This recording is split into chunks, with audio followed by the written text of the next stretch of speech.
Hey, what is going on, everybody? It is Wednesday night. It is 8:05. Of course, it is College Football Frenzy. My name is Paul Spencer, and of course, I am with Philly Press Box legend, Mr. Bill Furman. Bill, how we doing? Doing fantastic. Always great to get together and talk college football. And, how can you not talk about college football? Coaches' rankings are out, all this stuff. We're going to talk some SEC, but how can you do it without talking about some Deion Sanders drama in Boulder? By the way, they're not in the coaches' top 25. Yeah, Bill, that's a great segue. We can definitely talk about that, Bill, because what is a show without some Deion Sanders talk? So you know what, guys? Get your hands on your keyboard. We'll be back in 1 minute to get the show started.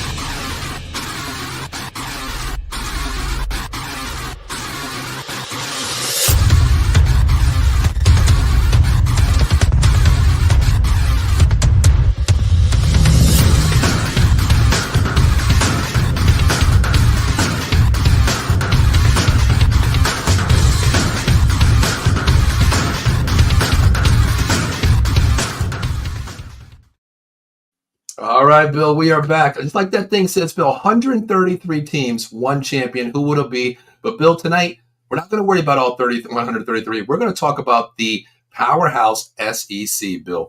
Where do we start, Bill? New coaches? Where do we go? Let's start with this. The preseason coaches poll, top 25 is out. Oh, my goodness.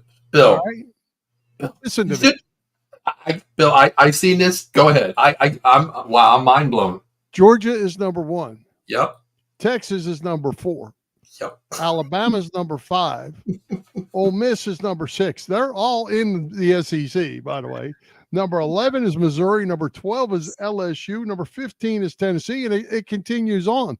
So that's what I tell you. 6, 7. That's 7 teams in the top 15 in the SEC. They all got to play each other. And, Bill, you know what? Just give them credit. Oklahoma 16 and A&M at 20, Bill. Let's just say them all then. Yeah, right. Bill, well, let's talk about these rankings real quick, Bill, since you mentioned it. Of course, Georgia, should have been there, Bill. We talked about that last year, of course. Texas, they're loaded, Bill. They lost Xavier Worthy. They lost good running back Jonathan Brooks as well. Quarterback, they're set with the future quarterback as well. But, Bill, where do you see Georgia, Texas, Alabama, Ole Miss? This we'll talk about the top 4 teams here, basically 1 through 6, really. Yeah. Well, I think that the two that I really have the questions about are Texas playing in the SEC. I like them. I think they're good. I love the quarterback. I think he's a baller. Mm-hmm. So I like them, but whether they can play in the SEC every week is going to be, a tall tale. And we mentioned last week, and I have it in my notes again this week, they have to go to Ann Arbor early. Mm-hmm. A loss early, isn't good before you have to go into your SEC. The other one, of course, is Alabama, because Alabama is Alabama, but this isn't Nick's Alabama. So true. We'll see how that plays itself out. And Ole Miss, they might be okay now that Saban's out of the way. Nobody works the portal quite like they do. Yeah, Lane Kiffin's a genius there. Lane Kiffin's a genius. Yeah. Mm-hmm. And he has definitely upgraded his roster. So, I think those are all interesting teams. Georgia's the king until they're not, I think. Yeah, agree, Bill. Bill, how do you feel about Oklahoma? We talked about Brent Babels. When he was at Clemson, he was a defense, a guru there. But, Bill, he went to the right conference where you don't have to play defense in the Big 12. Now he comes over to the SEC, Bill. Bill, games are won in the trenches here and by 3 to 6 points at the most on some games, the top-notch games. Oklahoma doesn't do that, Bill. Can we just rule them out, basically? No, I don't think so, because I think Venables is a defensive guy. Mm-hmm. They changed their recruiting practice, basically. Over the last couple of years, knowing they were coming to the SEC, as did Texas. So I think they were planning for this.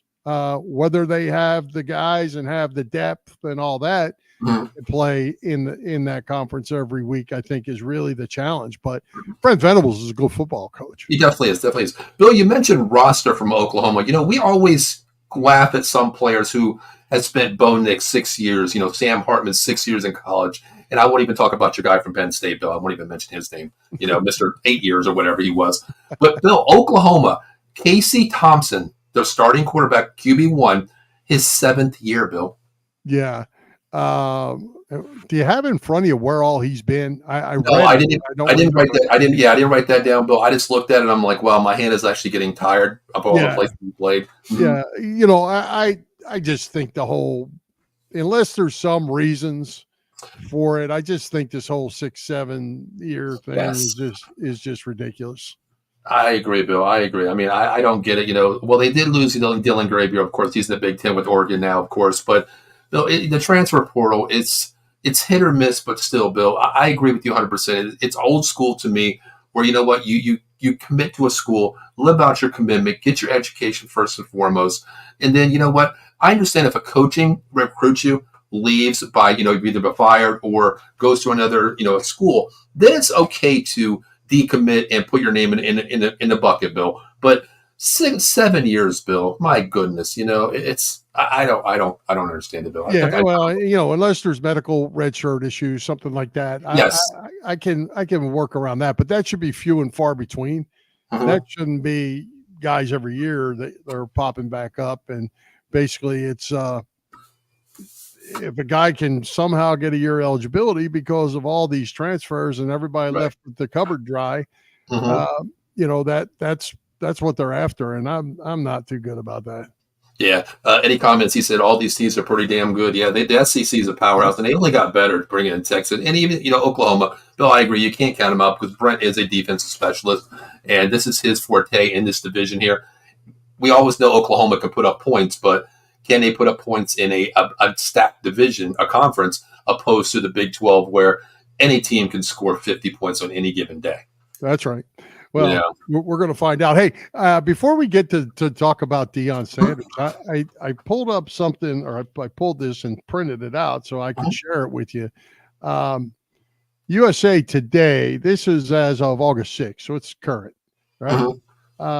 They ranked the top SEC football coaches, one through the top. Interesting. So the first one, pretty easy. Now that Nick Saban is not there, Kirby Smart is that guy. Number 2.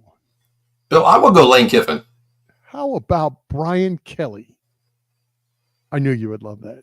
I really pulled this just for that.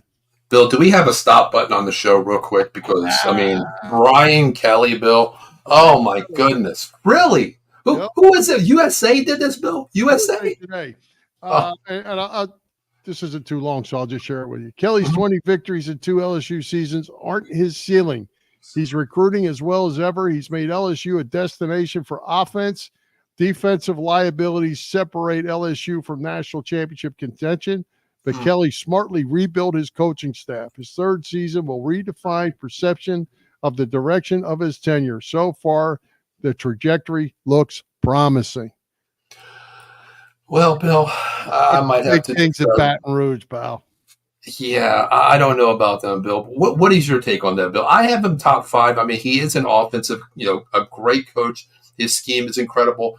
Seeing what Jalen Daniels did from ASU coming over to LSU, of course, he puts position players in position to excel. But Bill, number 2, really?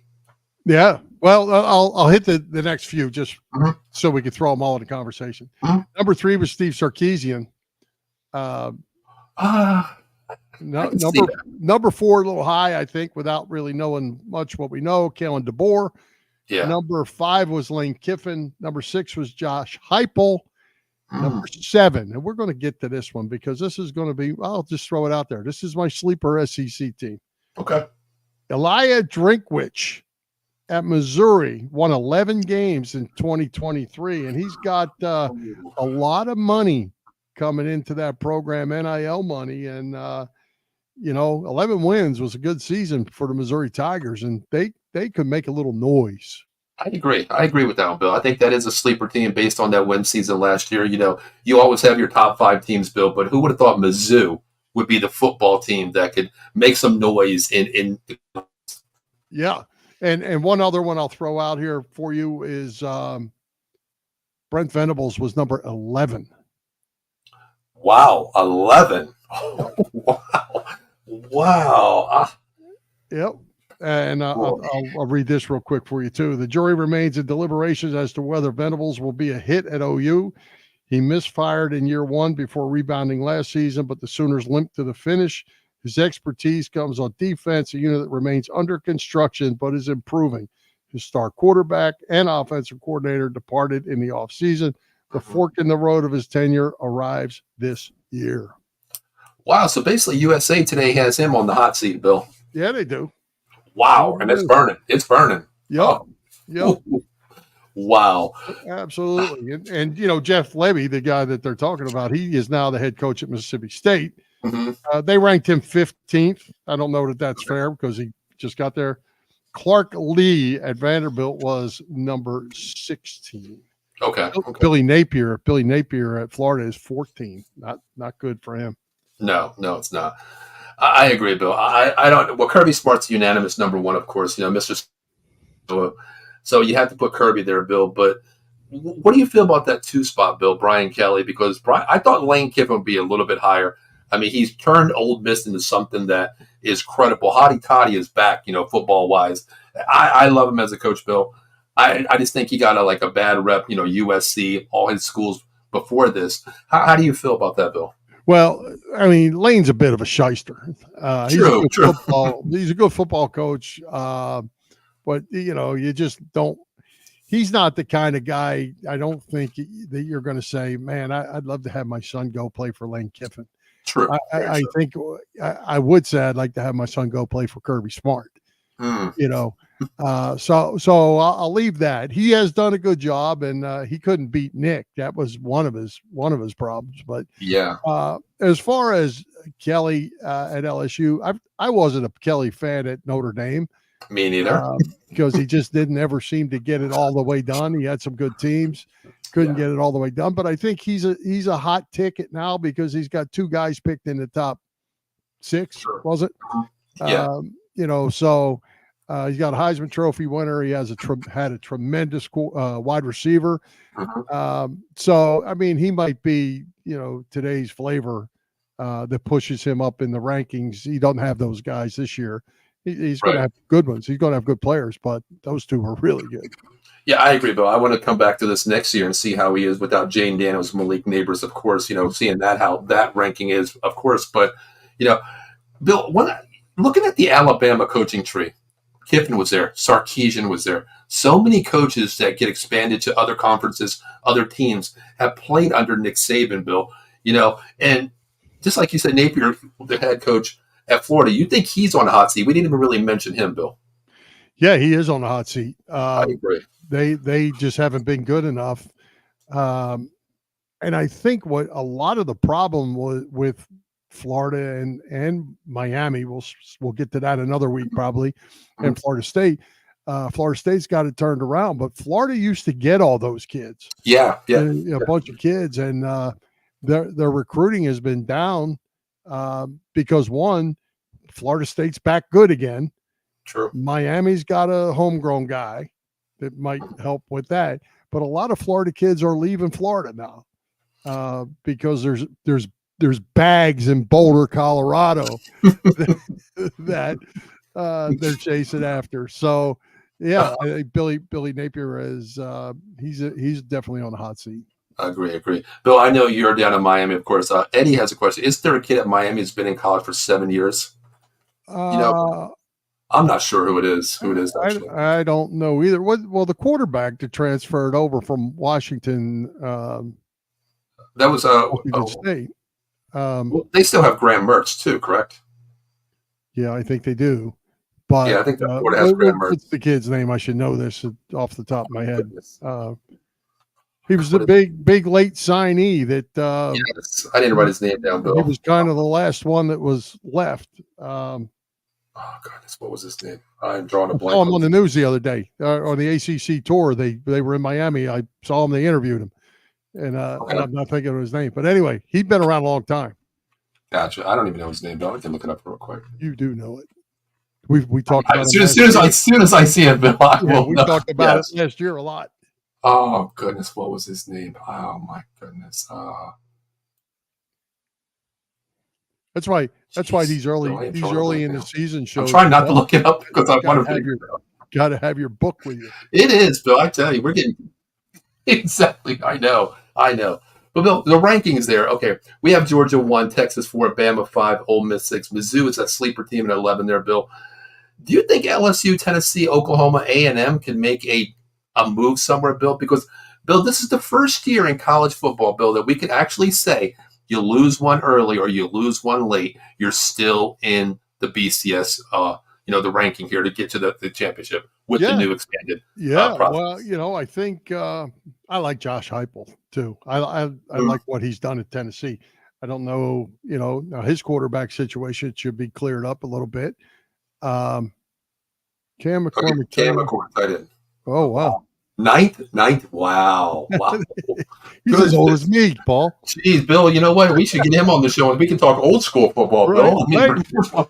Right. Ninth year. Wow. Oh, jeez. Oh, goodness gracious. But yeah. Back to your question. I think we actually touched on this a little bit last year that, under the 12-team system, if it was in place last year, all the 2-loss teams would have been in the playoffs. Mm-hmm. So, and I'm not sure 12 isn't too many. I mean, it's fun. It's going to be fun football to watch, but go back to Penn State at 10-2 and lost to Ohio State, lost to Michigan, didn't play well in either one of those. Certainly offensively, they played good enough defensively to win those games. Didn't play well enough offensively. They shouldn't have been in a playoff in my mind. They were 10-2, and they would have been in. But were they, let's say they go knock off a couple teams and they're going to play for a national championship after having 2 clunkers. I think two might be a little too much.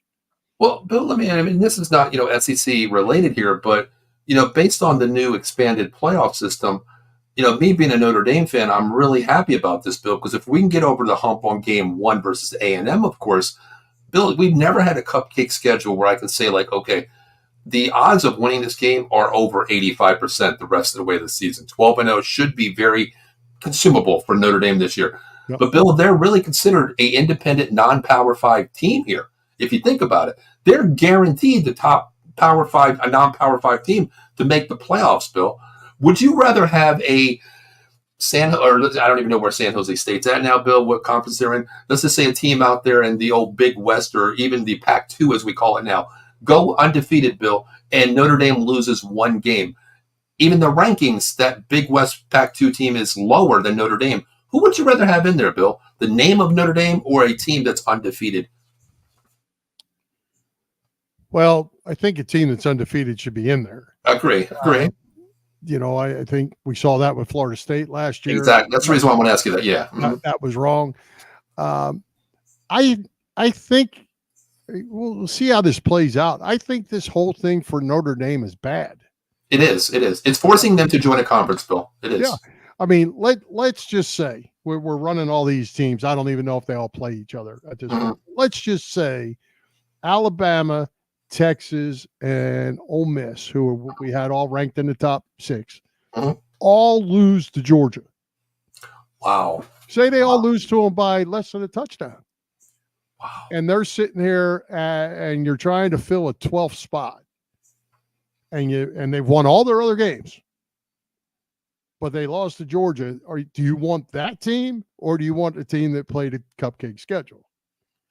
Wow, that's a great question, Bill. I mean, of course, I'm a philosopher. I want the best teams possible, whatever you can get, regardless of record. Bill, we talk about getting hot at the right time. You come in there, with Georgia losing one game last year the way they did, they were knocked out of every rights to be where they should have been. But Bill, that is a great question. I mean, if Georgia goes undefeated, and let's say Texas, Bama, if it plays out that way, and Ole Miss all lose to them by, let's say, 6 or less, But what are you based it on? Strength of schedule? Because you really can't. Or then are you going to, okay, head to head versus Bama versus Texas, Bama versus Old Mix, Texas versus Alabama? How do you play that out then, Bill? Because it's unfair. I hate saying it. It's going to be unfair to two teams in, Bill, that don't get in based on that. Right. I think strength of schedule's got to play into it. But when you're in the SEC and you're in the Big Ten, the strength of schedule is going to get watered down because they're going to beat each other. True. Very true. Yeah. You know, so, and I mean, even if Georgia ended up losing along the way to Tennessee or something, you know, and then they still beat Ole Miss, Alabama, and Texas, you know, it's just the strength of schedule's got to play into it. But these conferences are so loaded, the two that we've talked about so far are so loaded that to run the table is going to be darn near impossible. I agree. I don't think there's any going to be an undefeated team in the Big Ten or the SEC this year, Bill. I don't see it happening. Too much talent. And you know, in the with the Texas and Oklahoma edition, that's not awful. I don't think. In the Big Ten, where you've got to travel to Washington, Oregon, Los Angeles twice to play those teams, and them teams come east, I think it's going to be even harder and harder to win in that conference because there's just so much other stuff. Going to Austin or going to Norman isn't a crazy cross-country trip. It's not where the SEC usually goes or didn't used to go, but it's not crazy. They've been going to Texas A&M, some other places like that. But I don't know that this whole thing plays into Notre Dame's favor. I'd like to see them in a conference myself. No, I've always said that, you know, they play the ACC schedule this year. They used to be in the Big East, Bill, you know, for basketball, of course, ACC now for basketball. They play the ACC schedule. Then you know what? If you play the schedule, go into the damn conference and play the conference schedule and be a part of the ACC. But, Bill, we've always talked about their money. But now with all the deals, Bill, and everything, I think they do join a conference within the next – I think they have 3 years left on the NBC rights to Notre Dame. So I think after that, Bill, I think it's going to play out. They do go to a conference. I like to see him as a fan, of course, you know, because you still are going to have a couple rivalries. I don't know where they go. I can't see him going to the SEC. I can't see him going to the Big Ten. But if I pick one of those two, it'd probably be the Big Ten, Bill, because, Bill, back in the day, as we know, they played a Big Ten schedule basically every year, you know.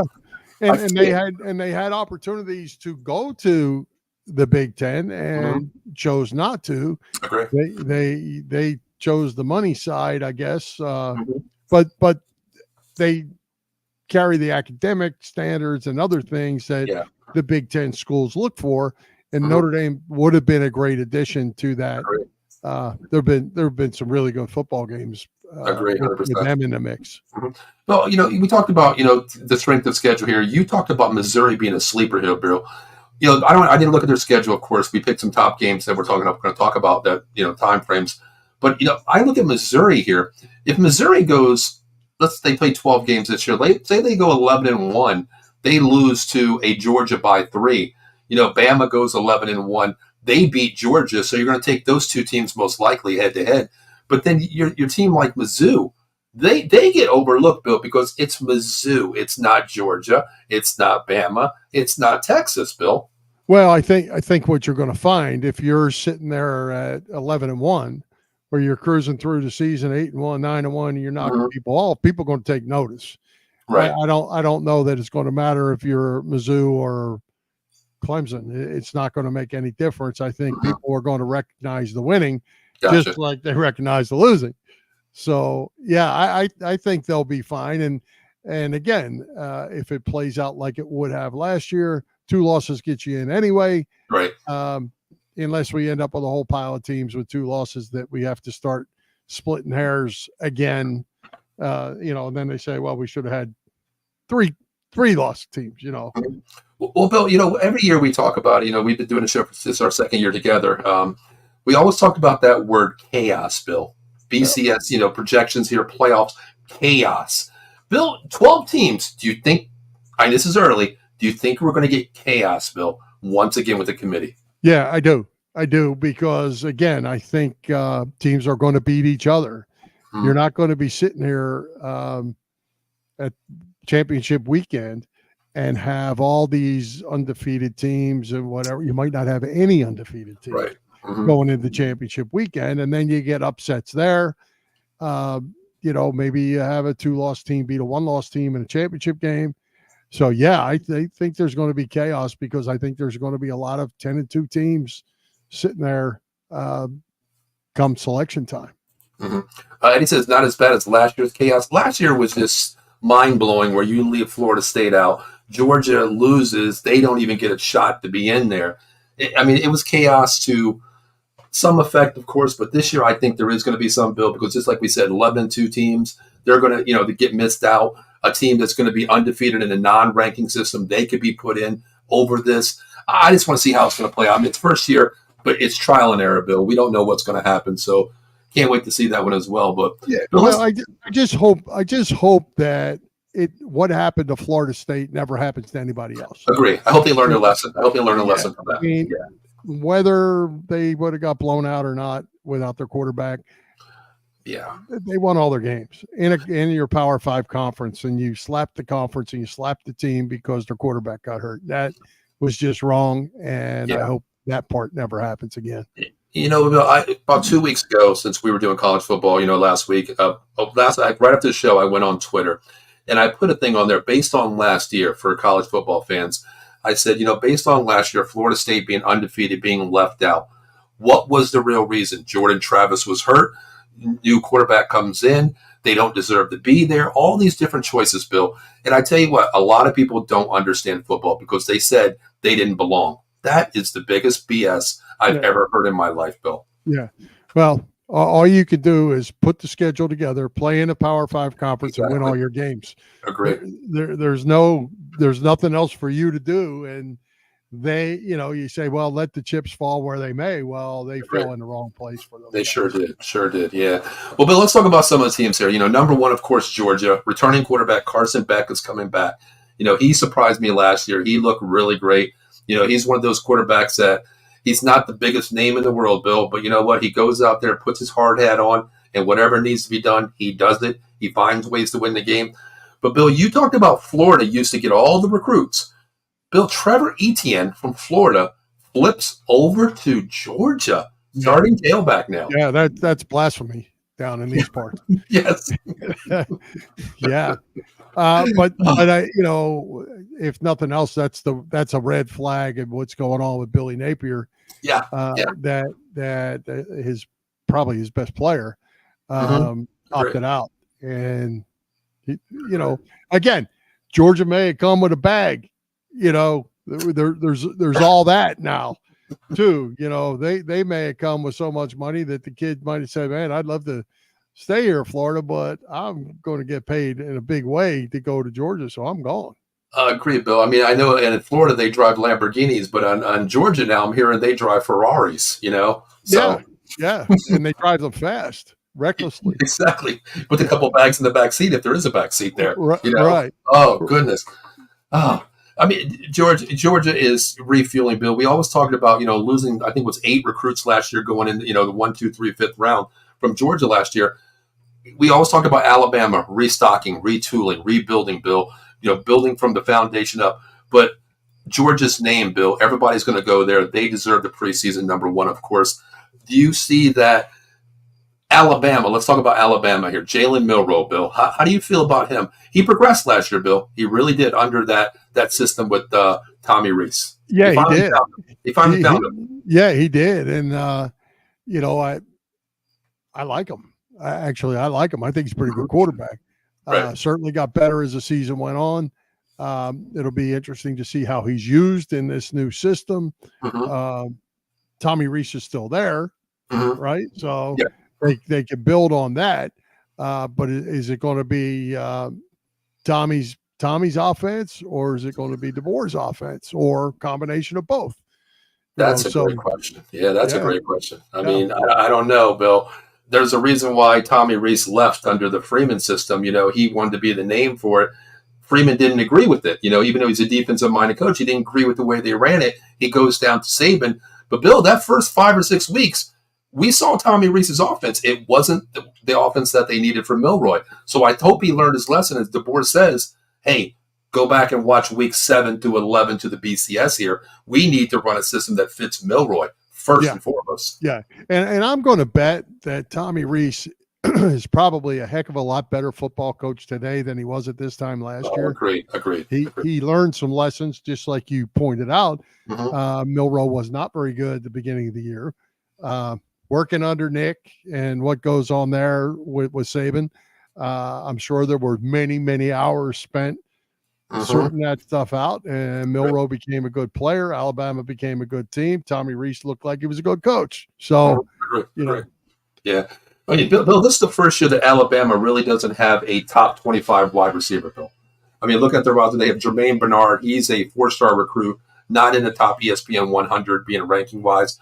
But do you think this is a retooling? Because I think we got to give DeBoer some kind of time, Bill, to learn the transfer portal, being from the West Coast to the East Coast. Difference in teams, Bill? Or what do you give him? I mean, do you give him a pass this year, Bill? Well, I don't know if he gets a pass, but I think putting him in the top 3 or 4 or 5 right out of the chute is probably way too high. I agree. You know, this is Alabama by name. This isn't Alabama as we've known them for the last decade. So true. You know, I think he needs to get his feet under him. Probably gonna get spanked once or twice early on, and then he'll recover. But you know, I think they're going to be fine. They probably still have enough talent, but they've got to, you know, get themselves together a little bit. I agree. I think it's going to be a learning curve. You know, new atmosphere, Bill. You know, this. You know, you come from where you were in the West Coast here. You win the division out there. You know, Michael Penix there. You had out there, but then you come to the East Coast. You got to remember the name. There's a reason why people say Nick Saban. You know, the god of college football. You're taking that spot there. It's going to be very hard, Bill. You know, being a Dallas Cowboy fan, all eyes on Dallas every year. You know, you're America's team, as people call it. I don't call it that anymore. But Nick Saban was the same thing in college football, what he did, Bill. So it's going to be hard for him. I think it's a learning curve. But let's talk about Texas, Bill. I think they have one hell of a quarterback. Ewers here. Yeah, me too. Me too. I like him. I would say in the way too early Heisman discussion, I think he's got to be right up in the very couple 3 right out of the chute. He's got to be right up there. He's a good player. I actually looked at it a couple of days ago for Heisman, you know, candidates this year, top 1, 2, and 3. Bill, you know who number 1 was not Ewers? You know who it was? Henderson from Ohio State. No running backs were in the top 3. No running backs. We're going to talk about Daddy pretty soon. Oh, well, the kid can play a little bit. Yeah, Shador was number 1. Ewers was 2. Carson Beck was 3.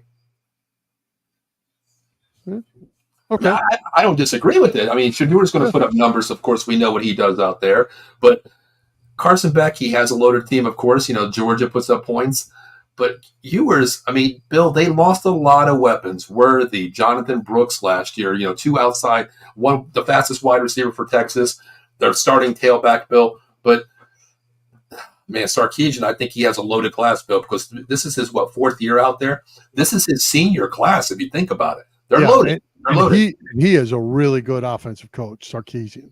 Yep. And I think you've seen that over the years as Ewers has gotten better and better each year. And last year, there were some times he put that team right on his back.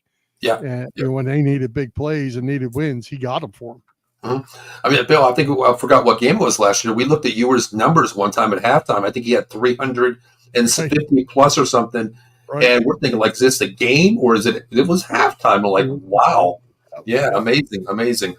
But do you think they're a little bit too high, Bill? Do you think they're too high at 4, Texas? Texas, no.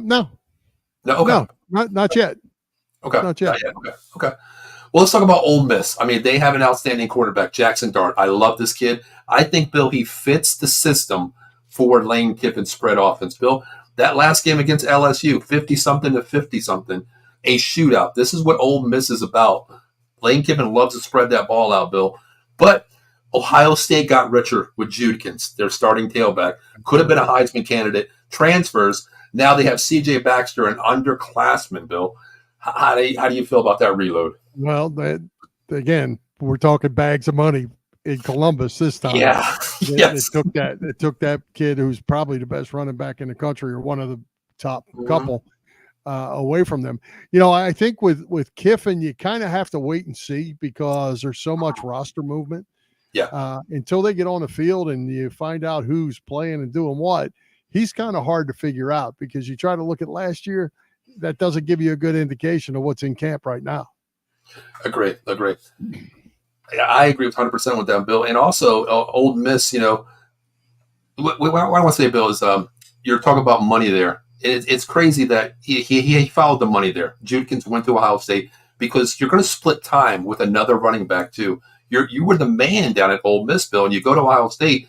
You're fighting for that number one spot with Henderson there. So I don't get it, Bill. I understand transfer portal, Bill, but money. Man, I don't know. It's all about the money, Bill. I tell you what, Bill. I wish we were athletes.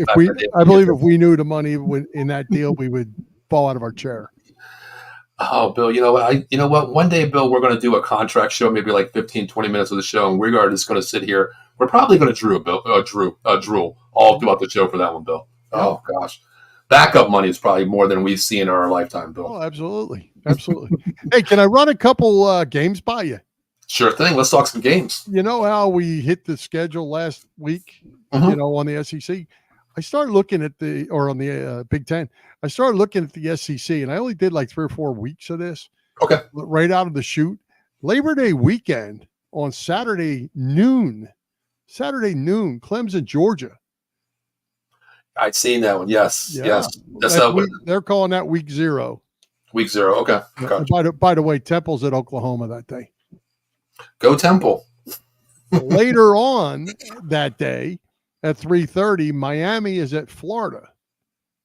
Wow. That might be interesting. How do you feel about that one, Bill? I mean, that's your neck of the woods down there. How do you feel about there? I mean, well, all the words are coming out of Coral Gables that Mario Cristobal has this thing going on.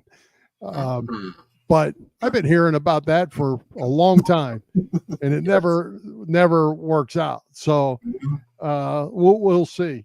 But then your triple header for that Saturday, August 31st at 7:30, Notre Dame goes to Texas A&M.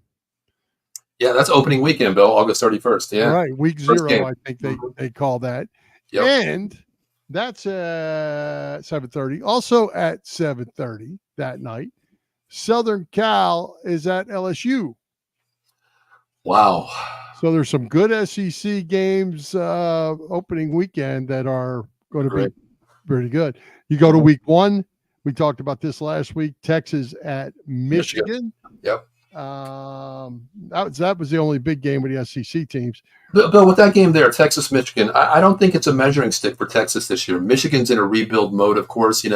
How do you, if Texas comes out and blows them away, are we going to move them up right away, Bill, based on beating the national champions? I can't do that. No, probably not. I mean, I don't know where you're going to move them up to. They're already 4th or 3rd or whatever. But I think it's a measuring stick if they go to Ann Arbor and lose. Yes, definitely, Bill. That's a drop big time out of the top 10, possibly. Easy. Right. I would think that Texas should go in there with all that's going on at Michigan. I would think that Texas should go in there favored to win that game. I agree. Week 2, Alabama goes to Wisconsin. It's going to be a good game, Bill. Luke Fickell has that team playing right now. I mean, it's his team, his players. I think he likes to throw that ball around, Bill. Wisconsin's known for running the ball up the gut constantly. I think he opens it up here. That's going to be a very good game, Bill. Yep. And then week 3, there was no real big games that I circled on that. So just did a couple weeks to get things going, and there's some good battles right out of the chute. Opening weekend, week 0, Labor Day weekend. No pro football that weekend. Yes. It's going to be college football frenzy. I know, Bill. I know I can text you at 11:59. What are you doing? Getting ready for football. Bill, it's 12:59 p.m. or 11:59 p.m. What are you doing? Watching the last game, Paul. That's right. How many TVs you have? I have I have the projector downstairs in the movie room, Bill. It's 130-inch 13-foot TV wide, and I have 4 games on all the time. They don't even bother me on Saturday, Bill. But, Bill, I love how you did the first 4 weeks. The other games that I circled on September 28th, Georgia, Bama. That is the game I am looking for. Ole Miss, LSU, based on that shootout I seen last year, Bill. What's that date of the Georgia-Alabama game? September 28th. Nice. Okay. Yep. And then October 12th is Ole Miss versus LSU. October 19th, Georgia, Texas. November 19th, Georgia, Ole Miss. Ole Miss has a hell of a schedule, Bill. They do. A big schedule for them. Yeah. But, Bill, how do you feel about LSU, Bill? Jaden Daniels is gone. Malik Neighbors is gone. Everybody at USA Today is saying, Brian Kelly's the number 2 coach in the conference. What does he have to do, or what is his expectations, Bill, losing a Heisman Trophy winner and really maybe the best wide receiver in the game last year, Bill, 1 point away from winning that against Martin Harrison Jr.? Yeah. Well, I mean, he's a good recruiter. I would assume he's got players that he's going to step in. I can't think they could be near as good as the combination that they had, 2 top 6 picks. But he's gonna have a rough road. I'm just not a Brian Kelly guy. I'm not going to get all that excited about them.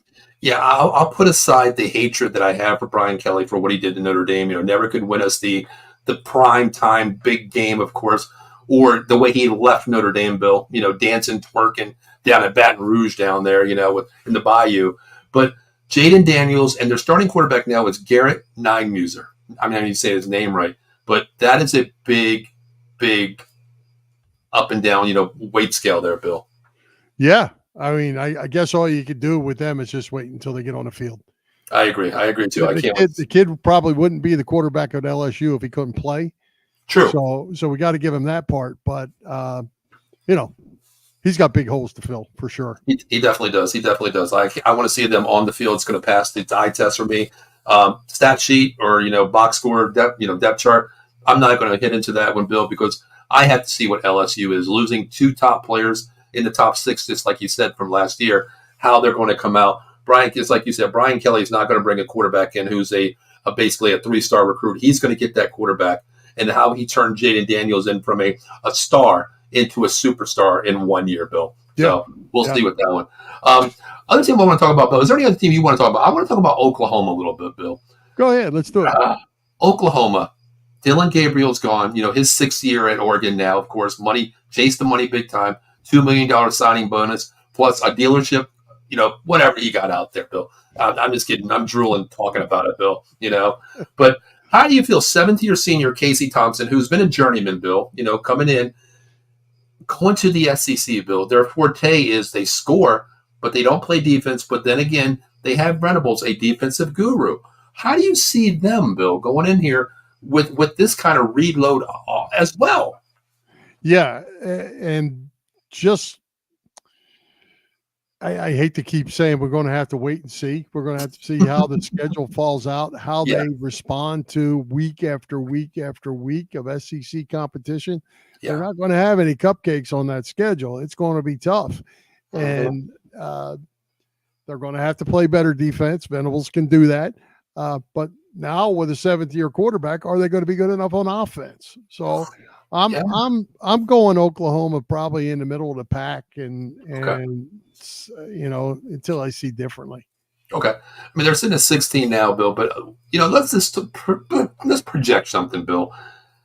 If Temple, Bill, that big if question with capital letters there, if they come out and beat Oklahoma, are we saying Brent Venables is on the hot seat? He has to go by week whatever we're into the season. Number one, you lose against Temple right out of the chute here, and it's not even an SEC opponent, Bill. What are they going to say down there, Bill? Oh, the seat will get hot for sure. Well, because the projection will be if you can't beat Temple, you can't beat anybody in the SEC. You're not going to beat Vanderbilt. Yeah. So, but that's not going to happen. No.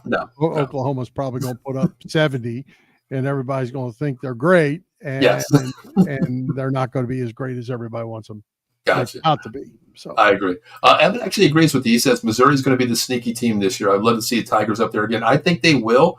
I mean, they're sneaky based on last year, 11-1, one loss. Bill, who was their loss to? Was that Georgia, correct? I believe it was Georgia. I believe it was a close game. I think it was like 6 to 8 points or something like that. Yeah. Right. Mm-hmm. Yeah. I mean, I agree. I think I think they're going to be really good, and I think they're going to knock some people off. And it's probably not going to be long. Going to get to mid-season, then people are going to be saying they're not a surprise. They're good. Right. Well, we're gonna clip this show, Bill, because you're gonna get all the credit when you said they're a sneaky team out there, Bill. You know, Hey, Bill, I have to make a comment to Evan here on the LSU home games at night. Is crazy. I've had an opportunity, and actually, my son just got married a couple weeks ago. My wife, and her family, a lot of her family is LSU fans. They're season ticket holders and the whole deal. So I was just sharing this story. I've been to Baton Rouge one time. It was to play Auburn, and I was actually in the press box that night, and it was really cool. But they say it never rains at night in Baton Rouge. It rained like it never rained before the night I was there. And I lost the whole effect of how great Baton Rouge at night was supposed to be. So I did see LSU beat Auburn that night, and Auburn went on to win the national championship. But later in the year, it was early when I was there. But yeah, whatever year that was, and Auburn won the national championship. That was the year I was there.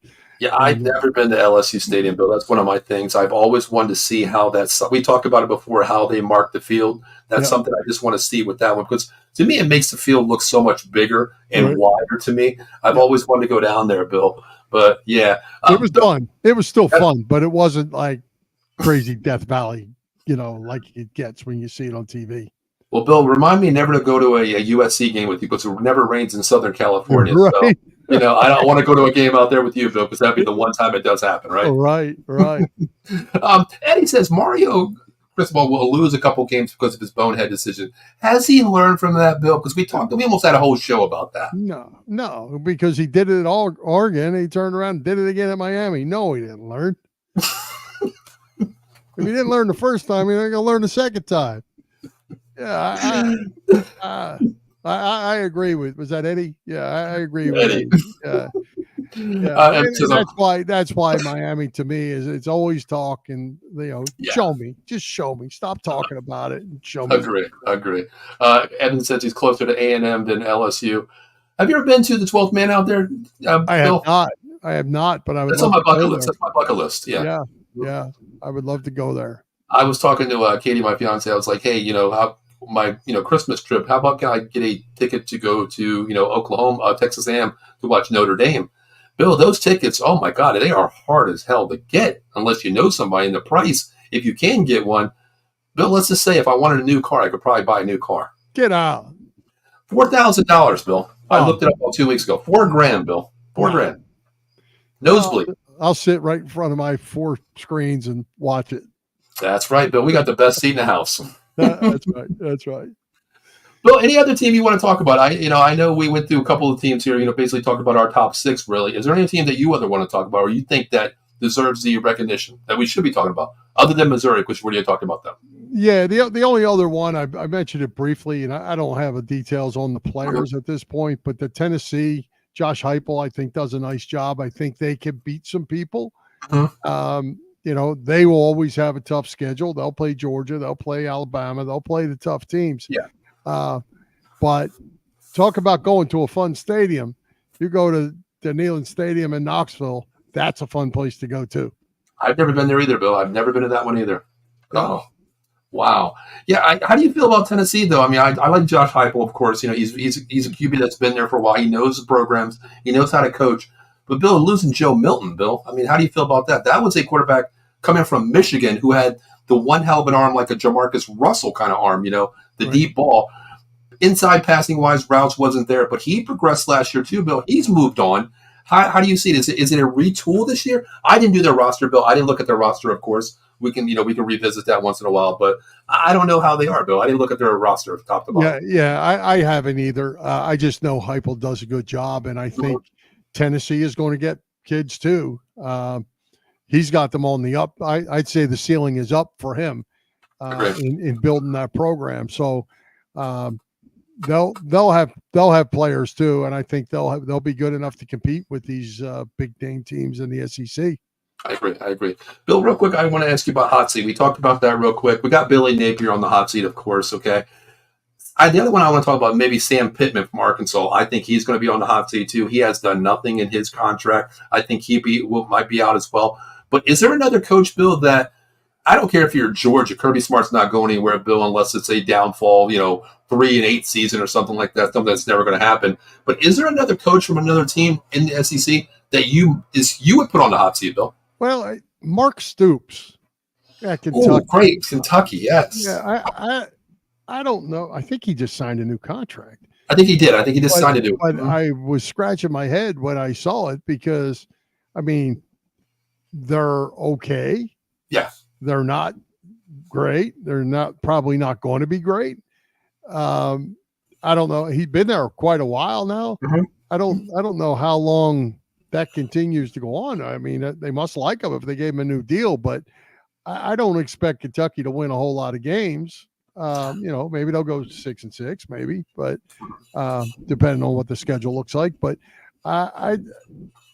he's a guy that I thought was going to get that thing really going when he had Will Levis there. Yeah. And they were better, but then he didn't follow it up. Agree. I mean, we talked about him last year, Bill. There was a couple games where the running game, I think they had like 400 and some yards one game rushing. Then the next week they got shellacked by a lower conference team.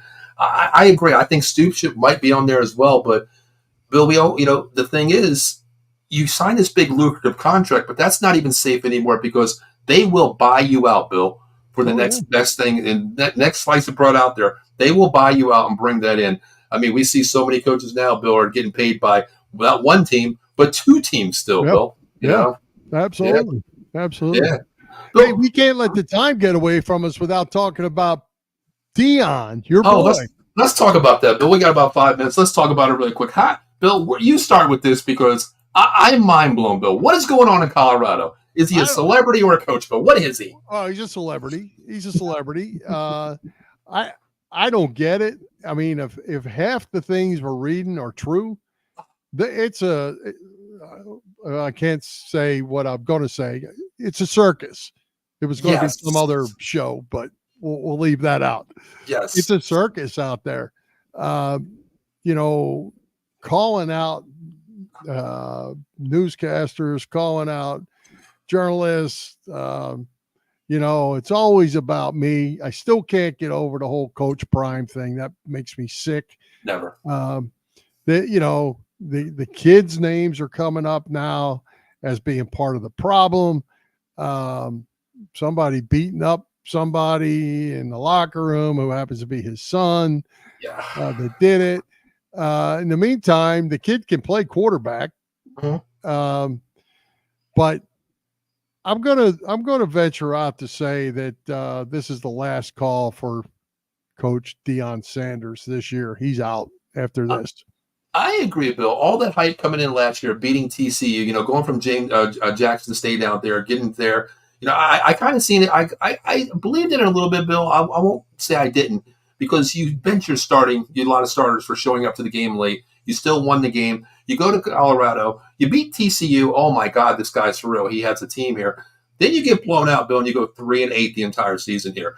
Then all this ridicule with the I think, what is it, CBS or one of the analysts out there, he won't even talk to their reporters. Oh, you're from that company? I don't talk to you. Yeah. During a press conference, Bill, that's one thing you don't do. They respect you enough to be there. Respect them back. That's just me, Bill. Give respect where credit's due and give it back in return. But with his son, Bill, he can play. But with this, I don't even want to say it, Bill. I'll kill you.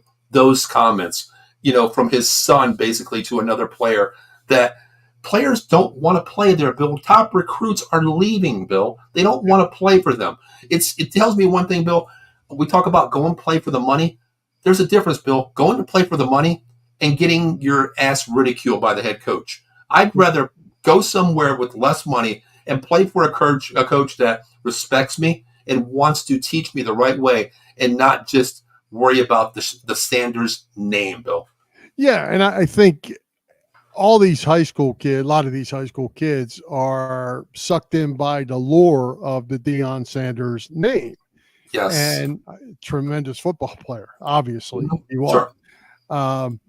But what we see from the outside is the culture within the program Agreed. is terrible, and Yeah. you see a Yeah. lot of videos of him with his players saying, well, we did last year, saying and doing the right things and holding them accountable and all that.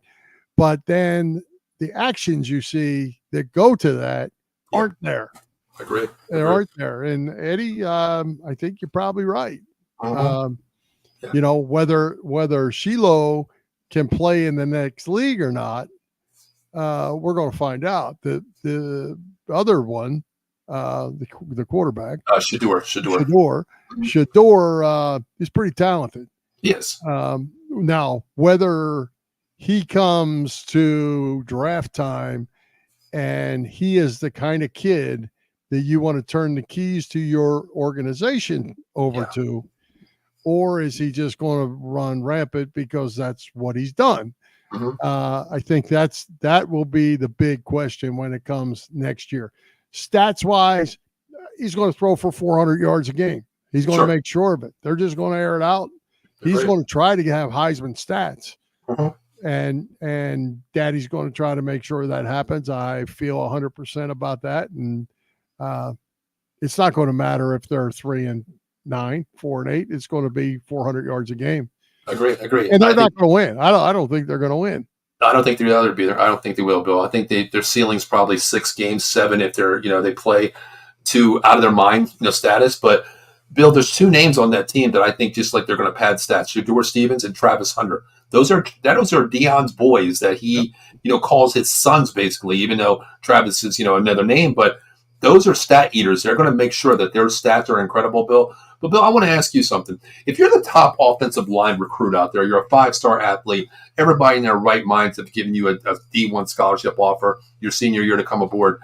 Bill, would you rather play for me knowing that I'm the type coach to, I don't care what you do on the offensive line, but if you don't block for my son, I'm going to call you out personally because you can't block for my son, Bill? Or are you going to go somewhere else, Bill, and play for a coach that understands you, gives you the proper, kudos every week, and never names drop to you, Bill, saying, unless he says, Bill had an exciting game here. He missed a couple tackles, but we know Bill's going to rebound next week, and he's going to be the offensive line candidate that we thought he could be. Where are you going, Bill?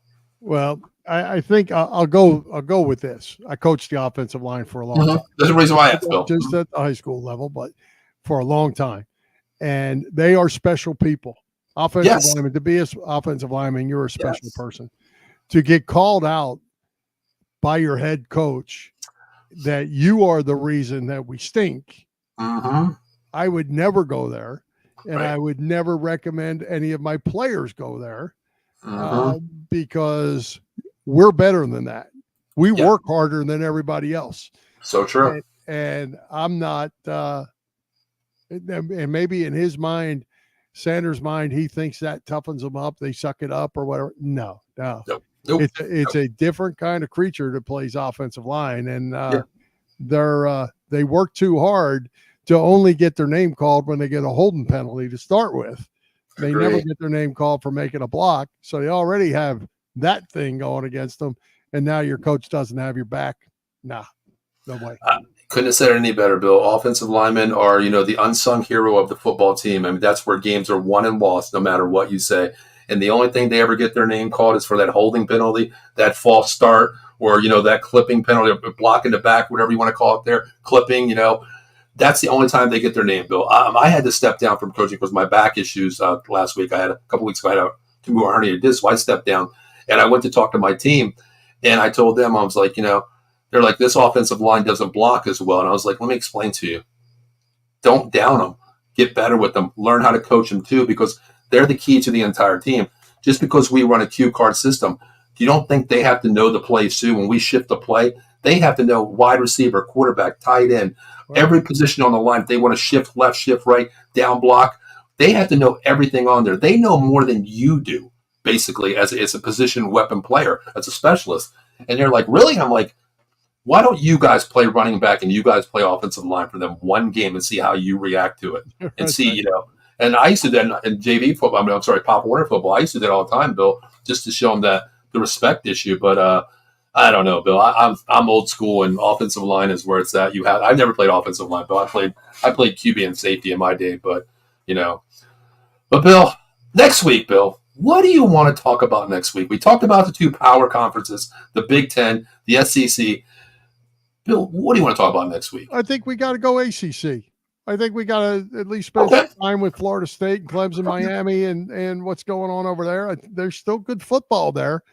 Bill, can I throw Notre Dame in that mix too, because they do play that schedule? Yeah, sure. Why not? Yeah, I think there's going to be more than two conferences. So in the end, Dabo still has it going on. He's going to be all right. I think so. I think they're going to be okay, Bill. Coming from that division. I mean, do you think they're the odds-on favorite, Bill? Because they are stacked still. They still run the roost basically, but Florida State is right there, 1A, 1B, Bill. Yeah, I think I'm going Florida State is 1A at this point, but we'll delve into that a little more next week. Definitely will. Bill, you know what? Philly Press Box, you guys had a great show tonight. Of course, I listened to it, until the very end about, the Olympics with Chet there. Lost me a little bit, but Bill, where can they find you at, sir? Oh, Wednesday night, 7:00, Philly Press Box Radio. We do it every week, 12 times now or something, whatever it is. But we're in our 10th year, headed into our 11th year doing this on Wednesday night. We have a blast. Bill, I tell you what, man, I've been a fan of you and Chet for so long. You guys are like the pioneers. I watch what you guys do, and I try to emulate what we can do because you guys are legends on the airways, and I appreciate you, giving me the time to be on this show. Even though it's season 3, Bill, I hope that we can get to season 10, you and I, every Wednesday night, too. I love it. It's good stuff. I appreciate you doing it with you. I appreciate it. Before we get out of here, I want to read one of my sponsors here. Jason Fine, 1-800-HURT-123, Attorney Big Al, motor vehicle accident, slip and fall, workman's comp, personal injury claims, 3 convenient locations throughout Pennsylvania, New Jersey, Cherry Hill, New Jersey, Philadelphia, and Pittsburgh, PA. Make sure you call 1-800-HURT-123. No recovery, no fee, and always the out-of-the-box sports rate, not 50, not 45, not 35, 33 and a third percent. Guaranteed rate if we take your case. And once again, 1-800-HURT-123, and no recovery, no fee. So make sure to reach out to Jason Fine for your legal accidents needs. Bill, are you ready to get out of here? Let's do it. All right, Bill, for myself, Paul Spencer, and that is the legend, Bill Furman. We will see you next Wednesday night, and we will dive into the ACC. So, Bill, I'm ready. Are you? Let's go. All right, until then, we'll see you next Wednesday night. Have a great one. Have a good one.